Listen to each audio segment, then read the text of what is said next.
Shalom sahabat yang terkasih dalam nama Tuhan Yesus. Puji Tuhan kita bertemu kembali dalam kasih-Nya. Sebuah kabar gembira dari saudara seiman kita yang ada di Irak sahabat. Bagaimana selama ini mereka diperangi karena mereka beribadah. Bagaimana mereka dihabisi nyawanya karena mereka adalah pengikut Kristus. Akhirnya sahabat yang terkasih, mereka berhasil mengembalikan salib Tuhan ke desa atau ke kota mereka. Dengan perjuangan yang begitu luar biasa, akhirnya mereka mampu mengembalikan salib Tuhan ke kota atau desa mereka. Baik sahabat yang terkasih, sebelum kita bahas mengapa salib Tuhan bisa dikembalikan ke kota Irak, kita tonton dulu video berikut ini.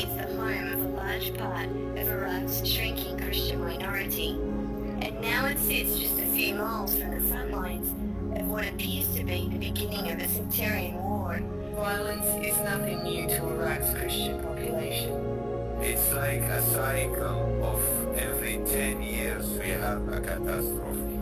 67, 73, then 80. We got a decade of war with Iran. Then 1991. Then 2000, 2003. Then now 2014.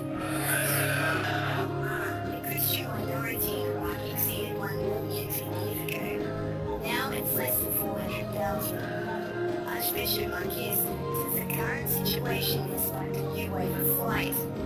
Every day, he says, he helps Christians apply to immigrate abroad. It's good and it's bad. It's good for them to have a calm life for their children, but it's a desertification for our society. We are rooted in this country. We have 2,000 years of roots of Christianity. We have our graves, our sanctuaries, our beautiful churches here in this country. It is a pity to consider if this country is completely emptied of its Christians.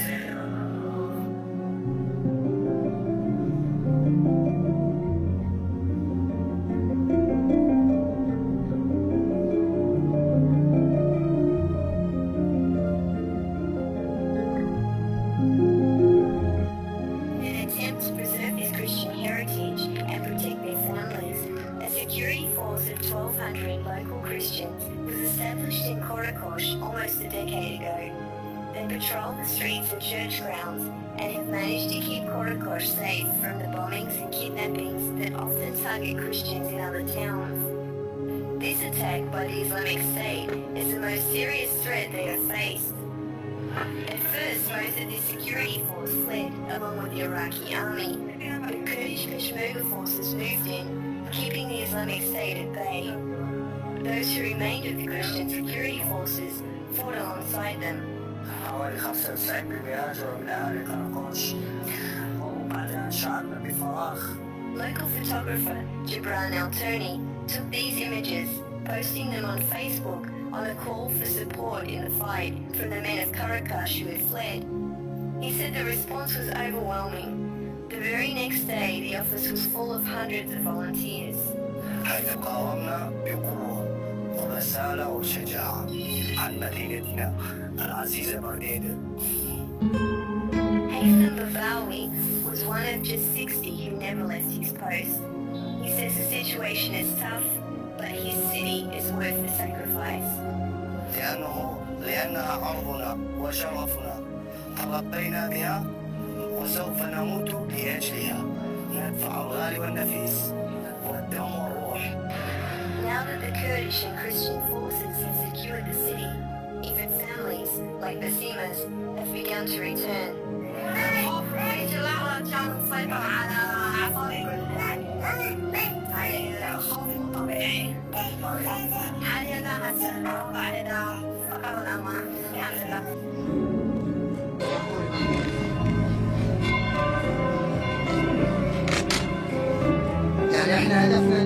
Our aim is to defend our land. We must never relive what we have just been through with Daesh. Our people are scattered. Some of our children are dead. We have to live in tents. Now I want to send a message to my people. Bartella is liberated.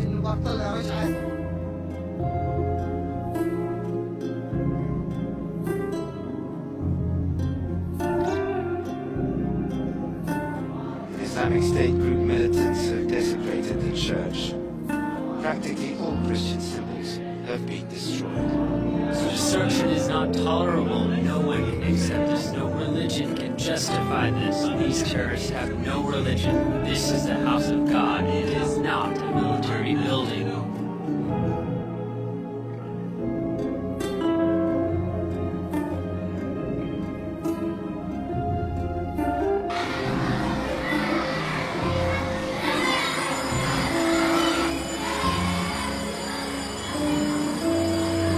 دورة التعليم المسيحي هي الدورة الثانية بعد عودتنا إلى بلدتنا قراقوش بغداد. هذه الدورة باسم دورة العطاء، مستندين إلى آية إنجيلية من سفر أعمال الرسل الفصل 20 الآية 35 التي تقول: السعادة في العطاء أعظم منها في الأخذ.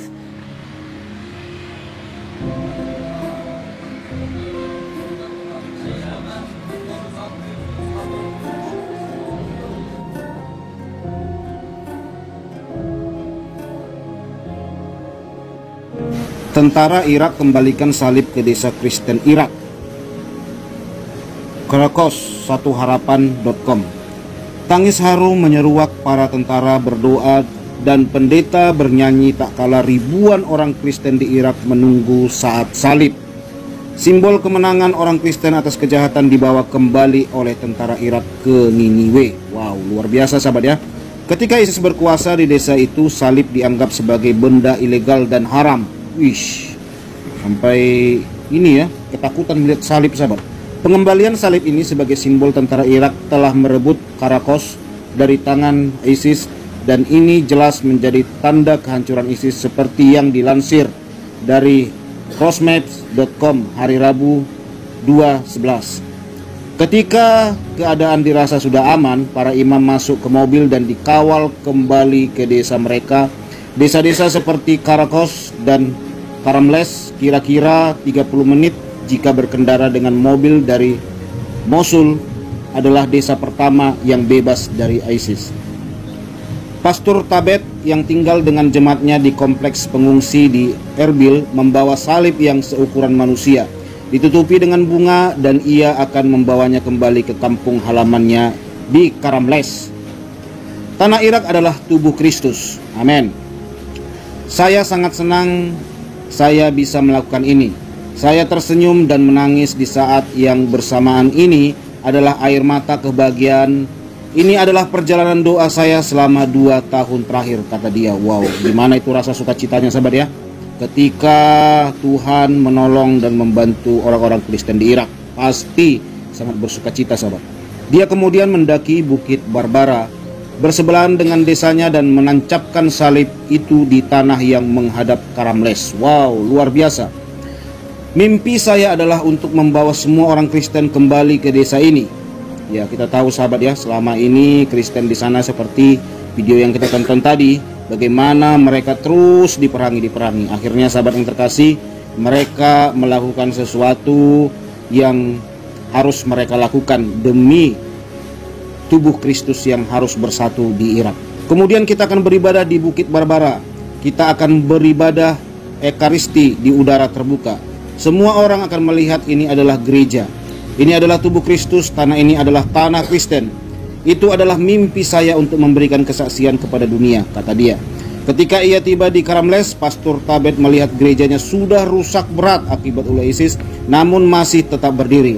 Palang yang melintang di pintu gereja diambil dan ia buang ke tanah. Bagian dalam gereja itu berantakan tapi tidak bisa diperbaiki. Yang penting adalah kita bisa berdoa lagi di sini, kata dia. Hal yang sama juga terjadi di desa Karakos yang dikunjungi oleh Pastor Ammar. Dia memperbaiki salib yang ada di gerejanya dibantu tentara Irak yang berjaga setelah bertempur sengit dengan ISIS.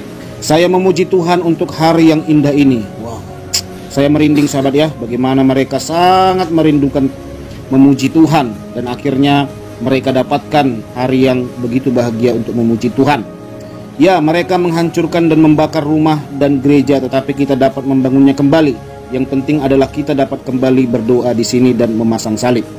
Setelah pergi meninggalkan desa ini selama 811 hari, setelah diserang kekuatan jahat dan kegelapan, kita bisa kembali merasakan kebebasan beribadah, kata dia. Betapa beratnya sahabat ya, bagaimana mereka harus beribadah itu, memuji Tuhan, diperangi terus. Untuk memuji Tuhan saja mereka harus diperangi. Betapa bahagianya akhirnya mereka beroleh kemenangan yang gilang gemilang. Di Karakos, Pastor Amar telah menemukan 40 dokumen kuno dan sejarah gerejanya yang tak tersentuh oleh ISIS. Saya membawa dokumen ini kembali kepada orang-orang Erbil. Bagi kami dokumen ini sangat penting karena ini adalah bagian dari hidup kami. ISIS menaklukkan kota Niniwe, termasuk kota kedua terbesar Irak, Mosul dan banyak desa Kristen di sekitarnya. Pada tahun 2014 puluhan ribu keluarga Kristen harus meninggalkan rumah mereka untuk tetap hidup. Pertempuran merebut Mosul masih terus terjadi, tapi pemukiman Kristen yang mengelilingi Mosul seperti Karamles dan Karakos sudah bebas dari ISIS. Tentara Irak masih terus berjuang melawan tentara ISIS hingga malam hari. Salah satu fotografer Kristen yang baru saja kembali ke Karakos memperkirakan 30% rumah di sana telah rusak parah atau hancur. Haleluya. Diperkirakan akan butuh waktu bila warga desa dekat Mosul bila ingin kembali ke rumah mereka, namun kebanyakan dari mereka menunggu di Mosul benar-benar bersih dari ISIS sebelum mereka kembali ke desa mereka. Dikutip dari satuharapan.com. Ya, luar biasa sahabat yang terkasih, perjuangan anak-anak Tuhan di sana, bagaimana mereka untuk beribadah saja diperangi oleh para pembenci-pembenci Kristen, para antikristus. Mereka terus diserang, mereka terus dihabisi nyawanya, sehingga jumlah mereka terus menurun. Akhirnya saudaraku, mereka harus melakukan sesuatu yang harus mereka lakukan, sehingga kita melihat bagaimana Tuhan menolong mereka, memberikan kemenangan yang gilang gemilang kepada mereka, sehingga mereka mampu mempertahankan wilayah nenek moyang mereka, karena mereka adalah pengikut Kristus sejati sejak dahulu kala. Oke sahabat yang terkasih, demikian yang bisa saya sampaikan, kiranya menjadi berkat buat kita semua. Terus berjuang, terus berdoa buat bangsa kita, bagaimana gereja ini juga ditutupi di negeri kita. Mari bersama-sama di dalam kasih Kristus, dalam tubuh Kristus kita bersatu, percaya bahwa Tuhan akan menolong jika kita sehati dan sepikir.